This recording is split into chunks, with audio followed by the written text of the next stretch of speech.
Tuan-tuan dan puan-puan yang dirahmati Allah Subhanahu wa taala, kita pergi kepada persoalan yang kedua. Seperti mana yang kita ketahui, di Malaysia, termasuklah di negeri-negeri yang lain selain daripada Perlis, mereka mengetengahkan mazhab Syafi'i sebagai pegangan di dalam fiqh mereka. Jadi berkenaan dengan mazhab fiqh ni, apakah sebenarnya itu mazhab-mazhab fiqh? Maknanya di sini kita ada dengar selalu mazhab Hanafi, mazhab Maliki, Syafi'i, Hambali. Jadi apakah pandangan Datuk lah berkenaan dengan mazhab fiqh dan pegangan terhadap sesuatu mazhab fiqh itu? Silakan Datuk. Okay, terima kasih. Tuan-tuan jelas, tuan-tuan kena follow saya yang first tadi, baru tuan-tuan boleh ikut yang kedua punya soalan. Maksudnya saya dah bahas panjang tentang mazhab akidah tadi.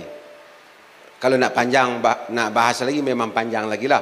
Tapi basic surface punya perbahasan macam tu lah. Permukaan perbahasan. Satu bahagian lagi saya kata yang membabitkan soal do and don'ts. Syariat yang buat dan tak buat. Ketika Nabi ada di kalangan sahabat, kalau ada apa-apa yang mereka tak faham, Rasulullah nak solat macam mana, nak menghadap kiblat macam mana, nak takbir macam mana, nak bagi salam kepada Nabi macam mana, nak berwuduk macam mana, kalau mereka tak faham, mereka tanya siapa? Sahabat tanya siapa? Sahabat tanya Nabi. Okey, no issue. Rasulullah berlaku sekian-sekian, apa patut aku buat? Rasulullah akan beritahu. Tapi pada zaman Nabi sendiri, Nabi ada hantar perwakilan-perwakilan Nabi pergi ke Yaman, pergi ke tempat-tempat lain untuk mengajar agama. Mereka ni semua, kalau orang tanya mereka benda yang mereka tak tahu, tak pernah tanya Nabi, Nabi tak pernah bagi tahu, macam mana mereka nak buat? Kata, adakah boleh buat hal ni? Nabi tak pernah larang. Tentu mereka akan kata, mereka tak boleh, mereka pun call. Assalamualaikum Rasulullah. Ada orang tanya soalan sikit ni, saya tak tahu nak jawab. Rasulullah boleh ke? Zaman tu phone tak ada, email tak ada. Nak pergi tanya balik Rasulullah daripada Yaman, nak patah balik, jauh. Mereka akan kata Rasulullah tak pernah melarang berdasarkan pengetahuan mereka, betul tak? Tapi ada tak kemungkinan dia kata Rasulullah tak larang, tapi Rasulullah sudah larang? Di Madinah ada wahyu baru yang turun atau perintah baru yang turun, dia tak dapat update tu. Tapi dia salah tak bila dia jawab? Dia tak salah, sebab dia jawab based on knowledge. Itulah maklumat yang dia ada. Maksudnya pada zaman Nabi sendiri ada juga tempat-tempat yang kekurangan maklumat. Okey, tak apa. Whatsoever, orang masih boleh follow Nabi. Bila Nabi wafat, orang nak tanya siapa? Tanya siapa? Tanya sahabat, kan? Sahabat ada berbeza. Ada sahabat yang memang pandai bab hukum hakam, seperti Muaz, seperti Abdullah bin Umar, seperti Abdullah bin Abbas. Ada yang ambil berat tentang masalah harta pusaka, seperti Zaid. Ada yang ambil berat tentang masalah kejadian-kejadian sebelum kiamat, seperti Huzaifah ibnul Yaman. Macam-macam. Ada sahabat pun tak berapa pandai juga. Pasal masa zaman Nabi dia tak fokus tu, dia pergi perang. Macam Khalid Al-Walid, dia tak banyak hadis yang dia tahu. Sebab dia fokus dia adalah perang. Dan kemudian dia masuk Islam pun agak lewat. Ada sahabat yang memang sentiasa duduk dengan Nabi. Of course, orang yang hebat duduk dengan Nabi, seperti Abu Bakar, Umar, Osman, Ali, mereka ada maklumat yang bagus. Pun ada tak maklumat yang Saidina Abu Bakar ataupun Saidina Umar sendiri terlepas? Ada tak? Mesti ada. Taklah semua ceramah Nabi, kuliah Nabi, Abu Bakar dan Umar ada. Mereka pun ada kehidupan yang nak kena balik, pergi tengok anak isteri mereka, pergi tengok harta mereka. Taklah kata, ni semalam kau tak mai kuliah. Tak mai. Tapi aku ada rakam, boleh tunjuk. Tak ada zaman tu. Hanya sahabat lain boleh bagi tahu. Maka ada benda yang, contohnya, saya buat contoh-contoh yang semua orang tahu. Ada benda yang Abu Bakar pun tak tahu. Seperti nenek dapat harta pusaka berapa. Dia tak tahu. Dia tanya, dia kumpulkan semua. Siapa tahu nenek dapat berapa? Akhirnya Muhammad bin Maslamah bagi tahu, dia dengar Nabi bagi 1/8. Dia dengar Nabi bagi 1/6, sudus. Oh, dia pun tahu. Dia tanya bukti lagi, orang lain tahu. Ada benda yang Umar pun tak tahu. Bukan tak, kadang-kadang benda tu basic. Kalau orang tu mandi wajib, dia nak tayamum macam mana? Adakah tayamum memadai muka dengan tangan atau dengan tubuh sekali? Umar sangka dengan tubuh sekali. Sehingga dia bertengkar dengan Ammar bin Yasir dalam masalah ni. Ammar kata, aku dengar Rasulullah memadai. Padahal dia Umar. Artinya, ada juga, bukan semua orang tahu. Walaupun dia hebat, terpaksa maklumat ni dikongsi.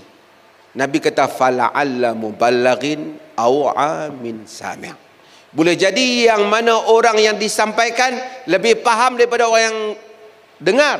Nabi kata, falyubaligh asyahid al-ghaib. Orang yang hadir masa aku berucap ni, sampaikan kepada yang tak mai, yang tak hadir. Boleh jadi orang yang tak hadir yang kau sampaikan itu, Nabi kata, lebih faham daripada kau. Boleh tak? Boleh. Kita pergi sama tuan, dia kata sekian-sekian, kita faham macam lain, kau tu kata bukan. Kalau dia kata macam tu, maksud dia macam ni. Sebab dia dah analisis teks tu banyak. Sepanjang sejarah, ramai tokoh-tokoh yang pandai hukum hakam ni. Bab ibadat, bab apa haram halal, sahabat mana? Tentulah Abu Bakar pandai, Umar pandai, Abdullah bin Umar pandai, Abdullah bin Abbas pandai, tabi'in ramai yang pandai, ulama-ulama ramai yang pandai, Sufyan As-Sawri, Sufyan bin Uyainah, Al-Lais bin Sa'ad, banyak nama-nama yang hebat. Tetapi 4 nama menjadi begitu prominent di kalangan orang Islam. Bukan kerana mazhab tu 4, tapi 4 ni paling popular. Banyak sebab, salah satunya kerana murid mereka cukup, mereka menulis bahan mereka.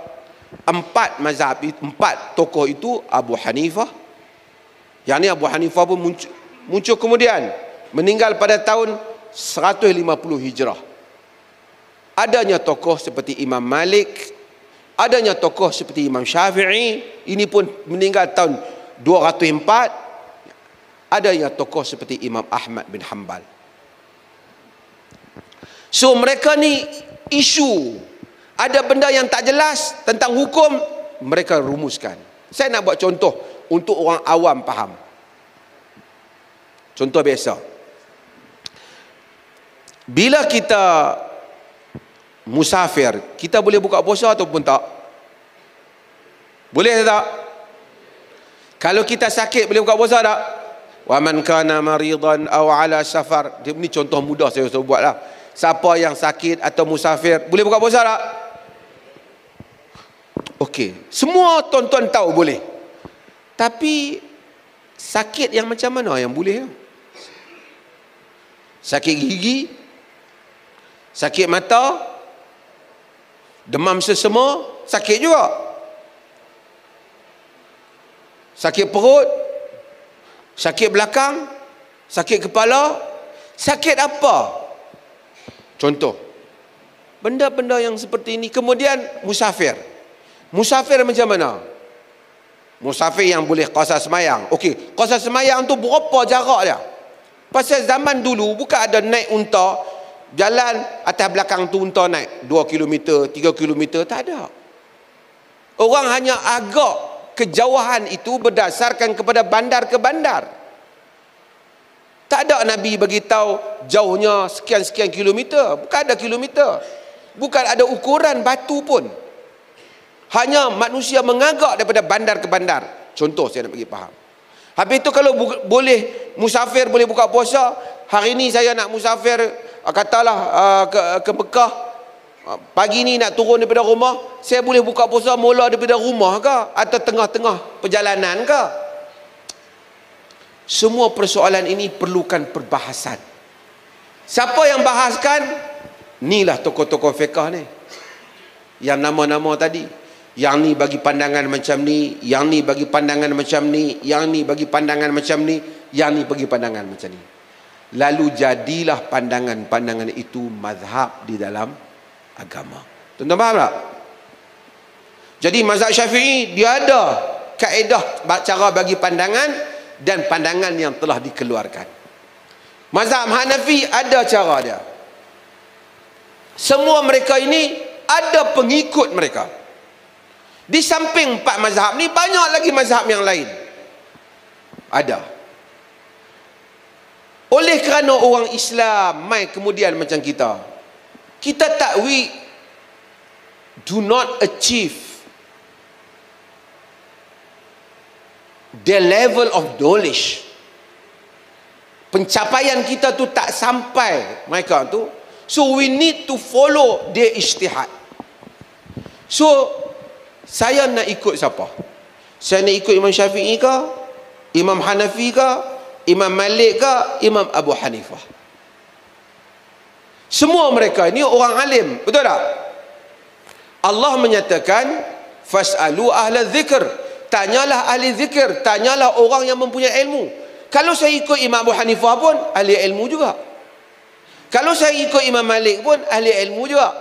Jika saya ikut Imam Syafi'i pun ahli ilmu juga. Jika saya ikut Imam Ahmad pun ahli ilmu juga.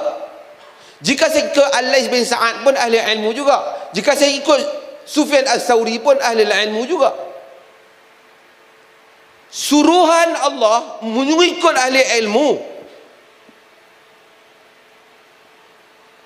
Bila kita tak tahu dan benda-benda yang kita tak boleh capai, ataupun dia orang telah buat thorough effort, satu usaha yang besar sehingga kita boleh faham agama, orang ikut. Ada negara yang ikut Syafi'i, ada negara yang ikut Hanafi, ada negara yang ikut Malik, ada negara yang ikut Abu Hanbali. Orang Mekah, orang Saudi, orang Teluk banyak ikut Hanbali. Orang Iraq, orang India, Pakistan, Mesir ramai ikut mazhab Hanafi. Dia mazhab paling besar kerana dia pernah memerintah banyak kali. Dia perintah kerajaan Abbasiyah, dia perintah kerajaan Osmaniyah. Orang Morocco, walaupun Imam Malik asal daripada Madinah, orang Morocco, orang Afrika banyak ikut mazhab Malik. Sebahagian negara, orang Malaysia, orang Indonesia banyak ikut mazhab Syafi'i. Kerana mazhab itu yang diajar. Tapi kalau orang duduk di Morocco, dia ikut mazhab Syafi'i, salah tu pun tak? Adakah Allah telah tetapkan hendaklah rakyat Morocco mengikut mazhab Malik? Tak, mazhab tu berdiri datang kemudian. Hendaklah orang Malaysia mengikut mazhab Syafi'i. Ada ke tak? Tak ada. Tak ada. Tuan-tuan boleh faham penerangan ni? Jadi mana-mana tokoh ilmuwan yang diikuti adalah mengikut ahli ilmu. Kemudian boleh tak kita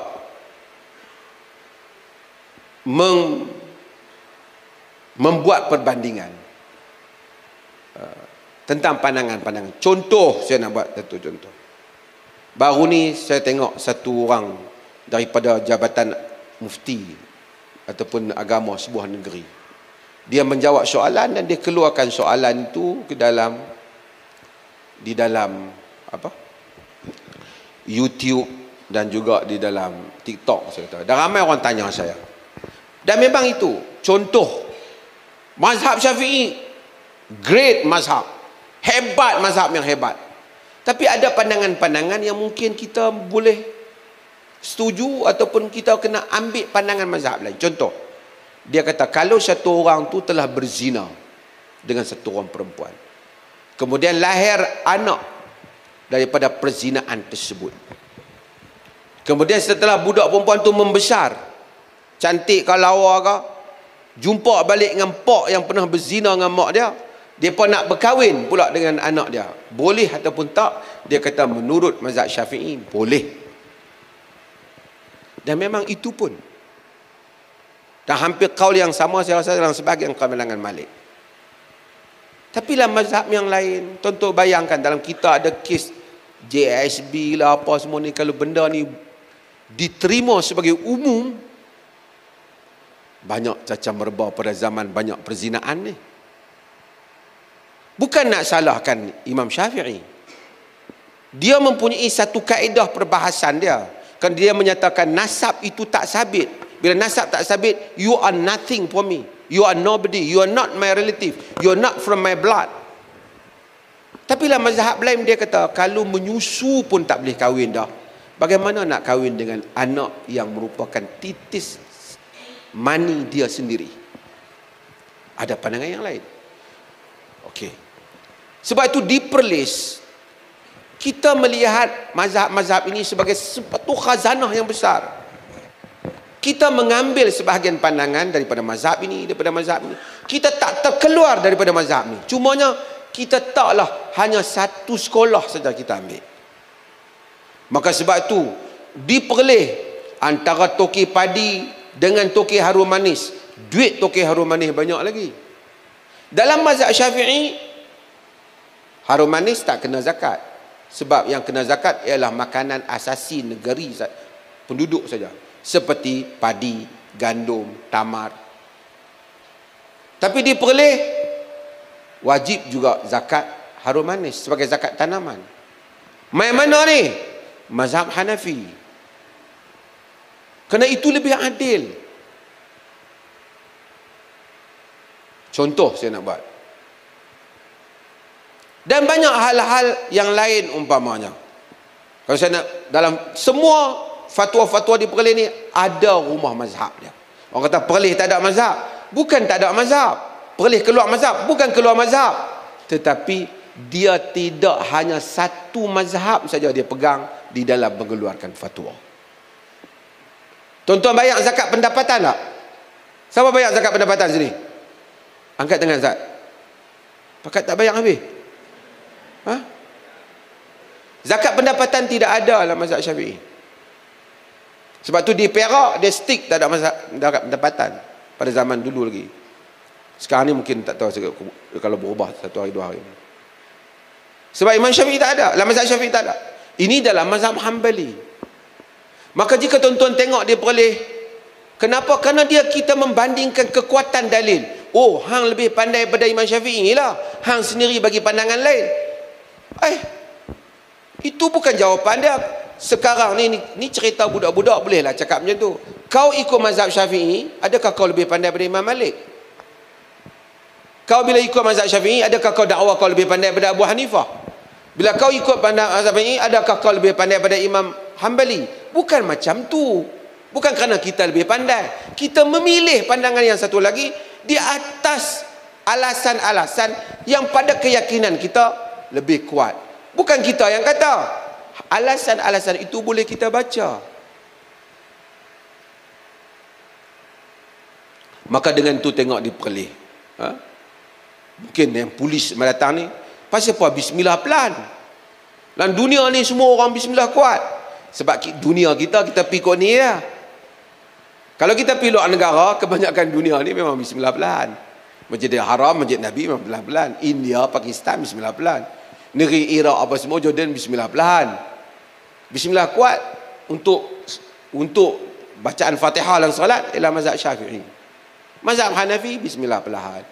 Mazhab Malik tak bismillah langsung, bahkan makruh. Jika di dalam bacaan Fatihah untuk bismillah dan salat. Mazhab Hambali bismillah perlahan. Jadi Perlis ni awak Perlis yang macam tu. Macam hak Perlis tak bismillah ni tak ada mazhab. Dia tak tahu, dia mazhab kedai kopi. Jadi mazhab kedai kopi member dia bersembang, dia pun kata betul you know. Mana ada ulama kata macam tu. Dia buku siapa pun dia tak nak baca. Ha? Begitulah juga tentang kunut tak kunut. Tak payahlah ulah. Pasal apa tak kunut? Perlih seorang yang tak kunut. Bukan. Dalam dunia ni kebanyakan tak kunut. Tapi mazhab Syafi'i kunut. Hak mazhab lain tak kunut. Ada mazhab Malik kunut sebelum rokok. Dan ini semua ialah qaul di kalangan ahlu sunnah wal jamaah. Masalah dia sebab tengok depa buat ni, depa tak mau kunut ni, depa lebih pandai daripada ulama. Ulama bukanlah mazhab Syafi'i saja, ulama juga lah mazhab yang lain. Mana qaul yang tak ada ulama kata hak boleh buat keluar? Semua qaul. Hatta masalah nasab tak nasab, hatta masalah kalau sekiranya ibu, dulu saya terbuat contoh ni, bapa dengan mak dia mereka bukan Islam, pak dia bukan Islam, mak dia bukan Islam, lahir anak pun tentu bukan Islam. Tiba-tiba bapa dia dengan mak dia bercerai. Anak dia duduk dengan mak dia, membesar, dah 7 tahun. Pak dia hilang ke mana-mana, tak balik dah tengok isteri dia. Tiba-tiba bapa dia masuk Islam. Kalau dalam kaedah mazhab Syafi'i, bila bapa Islam, automatically anak Islam. Itu yang jadi krisis dulu ni. Bila anak Islam, masalahnya anak tu duduk dengan mak, mak tu tak Islam, dia duduk pergi. Bila bapa Islam, hak penjagaan pergi kepada yang Islam, tak kira mak tu bapa yang Islam. Lalu berlaku krisis. Pandangan-pandangan yang diberikan mesti ambil balik anak dia mesti. Saya kata itu pandangan dalam mazhab Syafi'i. Perleh pasal apa tak bertegah dalam masalah ni. Walaupun bertegah dalam 3 kes anak, hak tu kes masuk Islam. Tapi dalam kes yang seperti ini, kita kata hak penjagaan balik kepada the interest of child, balik kepada kebajikan anak, bukan kepada siapa yang bila Islam bapa terus kena hantar kat bapa. Kalau dia daripada 8 tahun tak pernah duduk dengan pak dia, tiba-tiba bapa dia Islam terus bawa pergi kat bapa dia ada isteri yang lain, mungkin akan menimbulkan masalah yang lain. So kita tengok qaul dalam mazhab Malik, kita tengok qaul sebahagian qaul dalam mazhab Hanafi, kita tengok pandangan-pandangan yang berbeza. Apa penyelesaian dalam masalah ni? Tuan-tuan faham ni? Dan dengan itu maka tuan-tuan akan dengar di perleh ni pasal apa ada pandangan yang lain. Pandangan itu di dalam sekolah-sekolah pemikiran yang itu juga. Cuma tuan-tuan tak biasa, mungkin daripada kecil macam tu. Macam tuan-tuan tengok, pasal apa perleh kalau nak semayang tak usolli, tak ada. Usolli itu maksud aku nak semayang kan. Kita nak remain version yang asal. Nabi semayang takbir terus. Ada orang kata bagus usolli ni, bagus ulama ada kata bagus untuk usolli. Kita kata maintain yang Nabi tu lebih bagus. Pasal Nabi adalah contoh yang asal di dalam ibadat. Itu kita punya stand. Supaya nak faham. Weh, lama ni saya ceramah ni. Baru apa soalan? Bagi satu live je lah. No? Lagi sahabat saya pun lena dah. Saya ceramah ni. Okey.